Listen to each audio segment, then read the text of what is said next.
ایک شام جب امیز پرانے شہر سے لوٹ رہا تھا تو بارش شروع ہو گئی۔ وہ گلیوں سے گزرتا ہوا ایک سنسان موڑ پر پہنچا۔ وہاں اس نے دیکھا ایک پرانی سی دکان تھی جو شاید برسوں سے بند تھی۔ دکان کے باہر ایک پرانا چراغ رکھا ہوا تھا۔ وہ مٹی کا بنا ہوا تھا۔ اس پر عجیب سے نقش و نگار تھے۔ امیز نہ جانے کیوں اس چراغ کی طرف کھینچا چلا گیا۔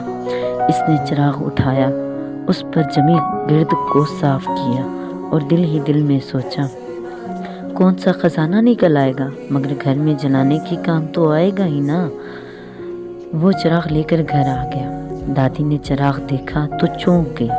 امیز، یہ چراغ کہاں سے لے آئے ہو؟ امیز نے ساری بات بتا دی کہ کیسے ایک بند دکان کے سامنے اسے یہ چراغ پڑا ہوا ملا۔ دادی نے گہری سانس لی اور بولی، بیٹا، کچھ چیزیں آزمائش بن کر آتی ہیں، نعمت نہیں۔ امیز نے بات کو سنجیدگی سے نہ لیا۔ اسی رات جب بجلی چلی گئی تو امیز نے چراغ جلایا۔ جیسے ہی اس نے دیا روشن کیا، کمرے میں ایک عجیب سی روشنی پھیل گئی۔ ہوا کا جھونکا آیا اور چراغ خود بخود ہلنے لگا۔